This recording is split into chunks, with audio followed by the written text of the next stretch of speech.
With Hytale releasing in...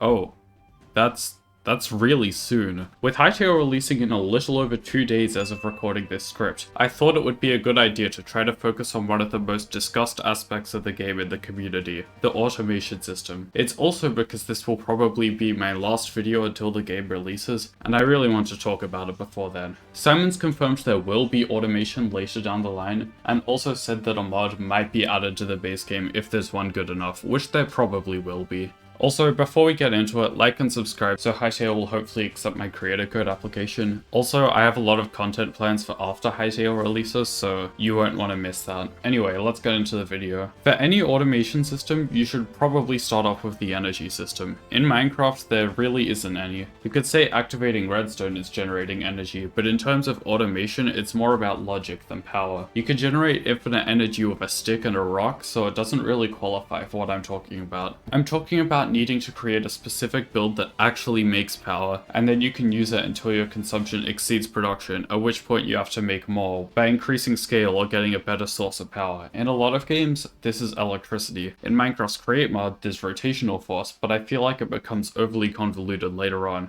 Now, most games would try to pick one main energy system, but Hytale isn't most games, and only having one would be pretty restrictive, so why not just have more? Hynergy is an automation mod for Hytale that doesn't exist yet, but it's got a lot of planning put into it already. This mod is going to have electricity, rotational force, chemical energy, and thermal energy, plus more if the developers feel like it. In fact, I'm going to be referencing this mod a lot in this video since it's already doing a lot of things right. Rotational energy is nice for a low-tech feeling start, and can continue as a mechanic throughout the whole game. Electricity is much more convenient, but it's unlocked a bit later in progression. Thermal and chemical energy might be a way to get energy from point A to point B, but I feel like they're more likely to add challenge to later automation. I think just adding a ton of different energy transfer methods was honestly a good idea, since it feels less restrictive and adds some good progression. One concern I have is that automation won't really feel worth it. Ideally, I think gathering a resource manually should be the main way to get it until you've experienced the collection process, then automating it should take over so you get to experience both, and the collection process doesn't get too grindy. Other ways to automate materials that are a bit more complex but with less requirements would also be good for challenge runs like Skyblock. Automating shouldn't be something you only do if you want infinite of a material for some reason. There should be a genuine choice between manual collection and automation. This way you can just grind out a material if you don't want to deal with the complexities of automating it, or you can automate it and save time, but it's more difficult. It also doesn't need to be faster to automate for a new player, since they're still learning the system.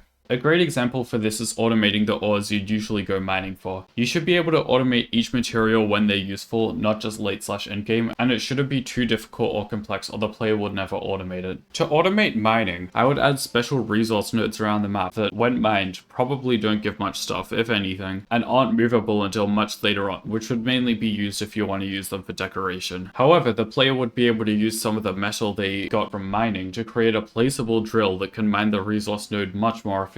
This would generate a decent amount of ore before running dry. It shouldn't be infinite, because if it is, the player can just buffer a huge amount of that resource and never worry about it again. If it's limited, you need to invest in a better solution later. I definitely think there should be an infinite way to automate it, but it should be much more difficult. These resource nodes should spawn on the surface for convenience, but there could be richer ones underground which give more ore and produce faster. I also think you should need a new drill for each tier of ore, or at least a new drill head, and a new drill every few tiers. The first reason is so the player actually needs to go mining instead of just skipping to automation immediately. The second reason is that they can increase the complexity of later drills to keep it fresh. The difficulty of automating a material should still align with the difficulty of getting it normally though. Early drills could run entirely off burnable fuel, like the burner mining drills in Factorio. This would work well with Hynergy because they said you won't be able to make automatic rotational energy until later in Zone 1's progression, and even then it doesn't sound too easy to move around since it's going to be with water wheels, and they don't want you to just be able to make a water wheel anywhere since they want you to build to the existing terrain more. Personally, I would just make water wheels pretty big and need a lot of water sources underneath them to work, so the player can technically set up power wherever they want, but it's way easier to just set up in a river and move the power where it's needed.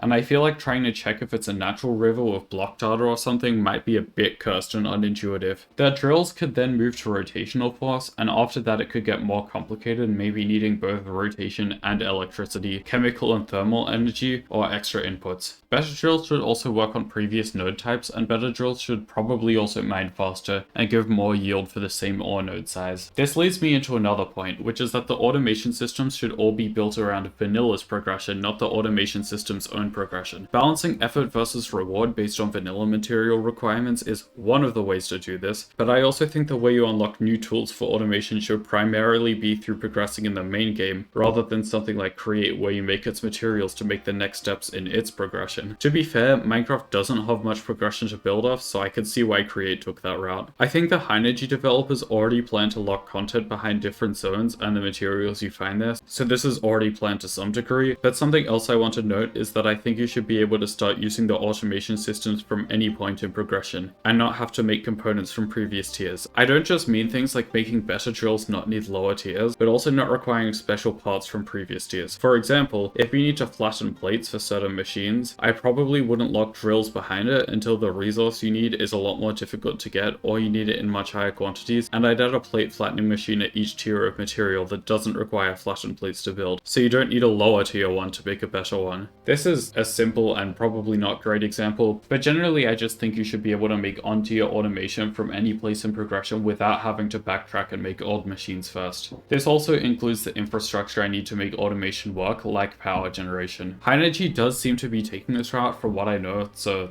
that's good. So far we've only talked about automating materials, but I think we should also look at what else should be automatable. First of all, pretty much any item, so building blocks, weapons, armor, anything, should probably be automatable. This is because honestly it's just pretty cringe when something isn't automatable in a game. If automating something seems overpowered, make it endgame and super difficult, but still possible. The easiest way to do this is to allow for automation of every base level material, then add auto crafting so the player can automate anything they want. Nobody's going to automate cobalt daggers, but I'd like to have the option just in case I want to passively generate 4,000 of them over a playthrough. As for like special items you can only get from loot and stuff like that, maybe add some way to automate getting that loot, or just add a crafting recipe you get later on. Another thing I would like to see automated is storage management, which I talk more about in my inventory video, but I basically just want a central inventory system which you can take items in and out of, and being able to craft from it would also be nice. I also want automatic durability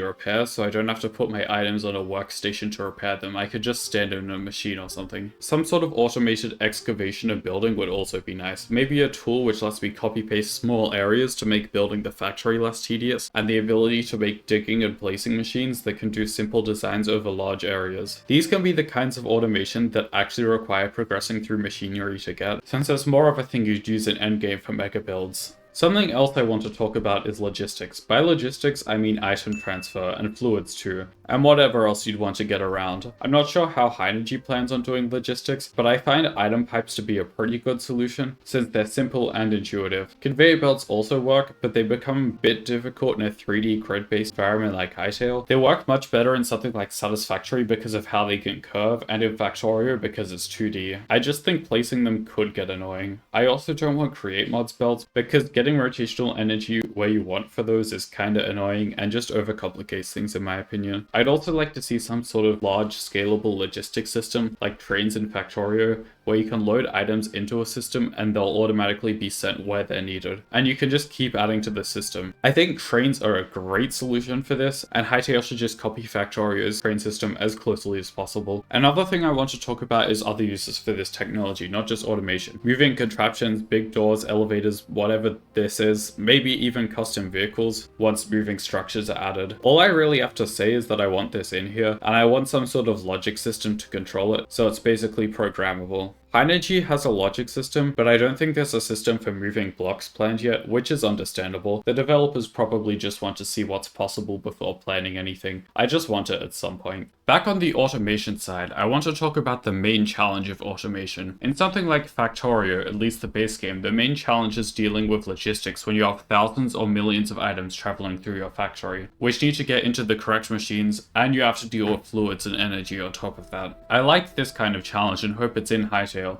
but I also think they should focus on making specific processes a bit more interesting By making automation of more complex items, use more complex mechanics. I don't think everything should try to be complicated because then nobody would automate anything, but I'd like to see some processes which really make me think about how to set it up. The last thing I want to say is that the automation can have its own progression, but I think the rewards should mainly just be for some useful quality of life upgrades like running faster or a better mining tool. The main automation stuff should be tied more to vanilla progression and be easier to set up. If it just makes an existing process faster, make it not too difficult. If it gives you something completely new, it can be more difficult. I also think there could be gear locked behind automation as an extra reward for leaning into it more. I would love to see Factorio's customizable armor in Hytale, and I'll probably mod it in if nobody else does. Anyway, this script took me way too long to write, and even if I have other ideas, I don't want to include them at this point, so just tell me your thoughts in the comments. Also subscribe, also bye.